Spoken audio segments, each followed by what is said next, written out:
ลำโพงบลูทูธ MP3 ไฟบ่เข้าลูกค้าเพิ่นว่าไปซื้ออะแดปเตอร์จอดใส่แล้วปรากฏว่าไฟในจอบ่หุ่งไฟบ่เข้าคือเก่าว่าซั่นก็เลยเอามาหาช่างวันให้ช่างวันกดเบิ่งว่ามันเพบ่ได้น็อตก็หันมาแต่อันเดียวเบิ่งแล้วเบิ่งสายตัดขาดสปุยมาเบิดเลยแต่มันก็บ่แม่นสาระสำคัญอยู่บอนว่าสิเสียบอะแดปเตอร์แล้วก็สิวัดไฟเบิ่งว่าไฟที่ออกจากอะแดปเตอร์มีบ่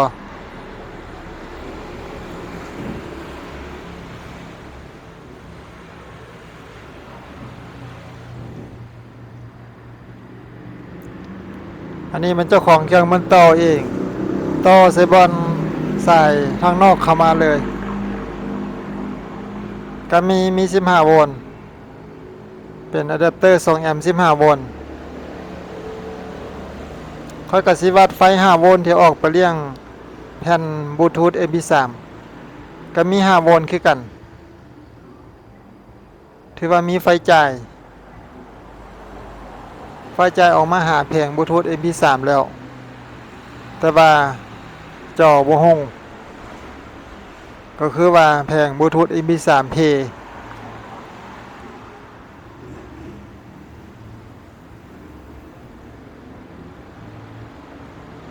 มันเพละอันนี้มันแผ่นบลูทูธ MP3 ที่ว่า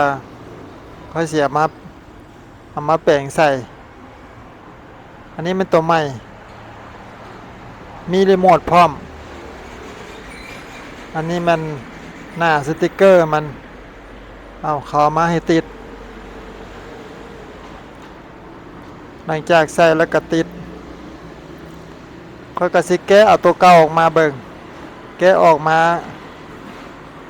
แล้วก็สิเปลี่ยนเอาตัวใหม่ใส่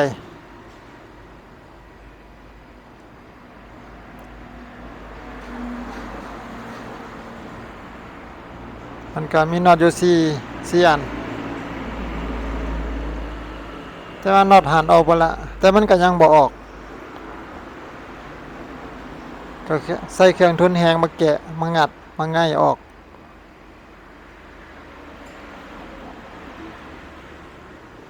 ค่อยๆงัดค่อยๆง่าย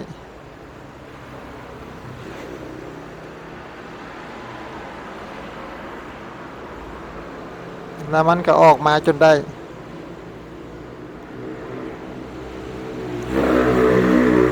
ออกมาแล้วก็สิมาวัดไฟเบิ่งว่ามีไฟ5โวลต์มาฮอดบอนนี่บ่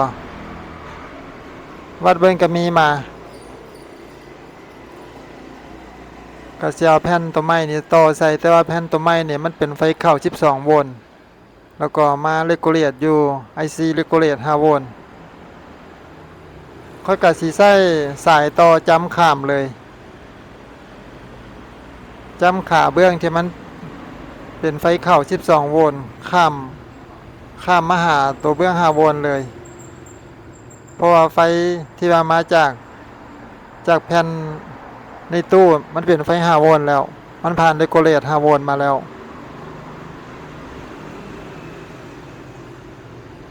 ก็ใส่ลวดต่อจ้ำข้ามมาเลย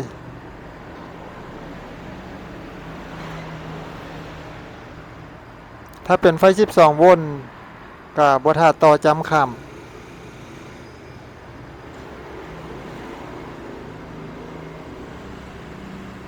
หลังจากต่อจ้ำข้ามมาแล้วก็ถอดไฟ5โวลต์ออกมาต่อใส่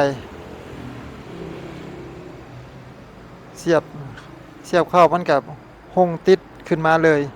เป็นบลูทูธพร้อมใช้งานทันที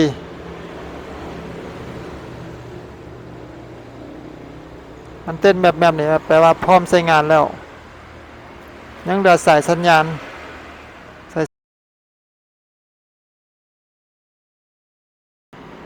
ก็ถอดจ้ำสายสัญญาณเสียงออก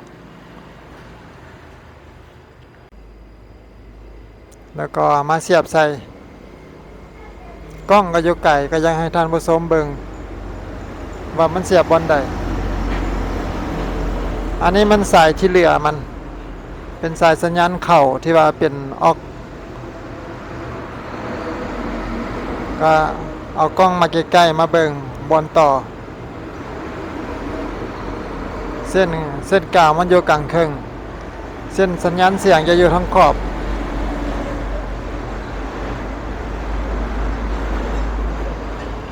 ค่อยก็เอาเมมเพลงมาเสียบแต่ก็ยังมิดคือเก่าบ่ดังเลยมิดจีรีมิดแบบนี้ก็มันจะต้องมาเซ็กอยู่ที่เบื้องที่มันเป็นขยายเสียงว่ามันได้บ่ค่อยก็สิเอาแนบมาจำคำวอลลุ่มกันจำคำปรากฏว่ามีเสียงเพลงดังเอาอีกไหมจำคำมีเสียงเพลงดังขึ้นมาเนี่ยนี่มันเกิดจากวอลลุ่มเพลงวอลลุ่มเสียงค่อยก็สิเปลี่ยนวอลลุ่มก่อนบิดจนจำก็ยังบ่ดัง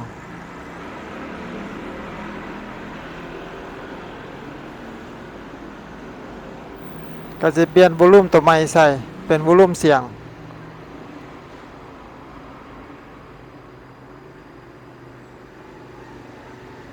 ช่วงนี้มันค่อนข้างจะดนเนี่ยสังวันก็เลยวิวภาพให้มันไวย่านทันผสมเงานอนตอนนี้กะแก้ออกมาแล้วแก้มาแล้วก็หาตะกัวคนจอดมาสิเติมตะกัวใส่ก่อนเติมตะกัวใหม่ใส่แล้วก็กระปายคนจอดจี้3ขาลวดกันเลยหูดไปหูดมาแล้วก็ค่อยๆยับดึงออกเท่าละน้อยตามสไตล์สร้างวันค่อยๆยับตอนนี้ก็ออกมาแล้วถ้ามันดึงแห้งนี่ลายปิดมันจะขาดค่อยๆดึงมันเป็นแผ่น2หน้าแผ่น2เบื้องแล้วก็ดูดตัวกว่าเก่าออกไป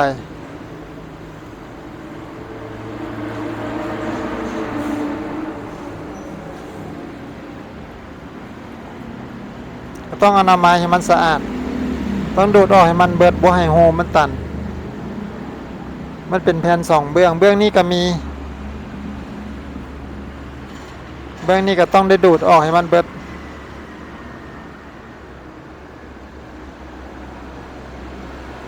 ถ้ามันบ่เบิดใส่บ่ได้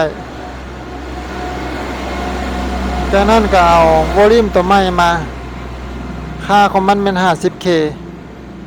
ตัวเก่ากับเป็น 50K คือกันใส่ค่าเท่ากันขาสั้นยาวเท่ากันแล้วก็ยัดเข้าไป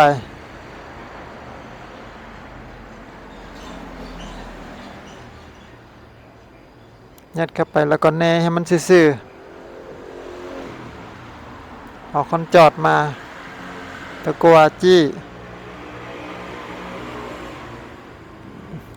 แล้วก็มันแน่เบิ่งให้มันซื่อกันถ้ามันบ่ซื่อก็แปลงให้มันซื่อ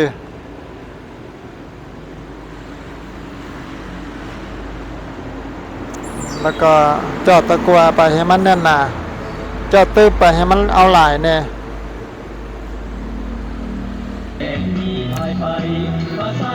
วันนี้ค่อยก็มาลองเมมเพลงประกอบเยี่ยมห้อยละ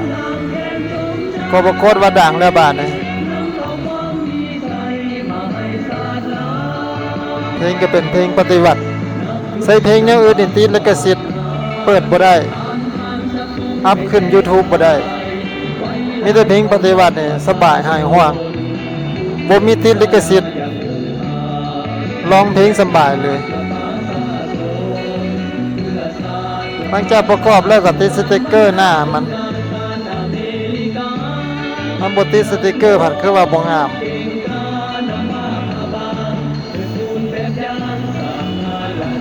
ก็ค่อยๆรีดให้มันแจ่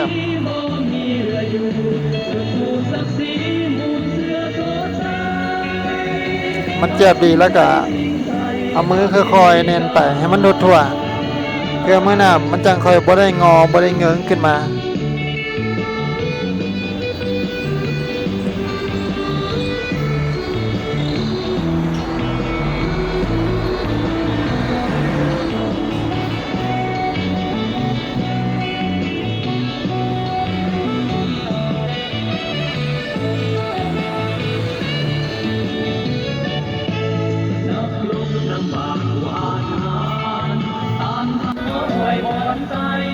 แล้วค่อยก็ได้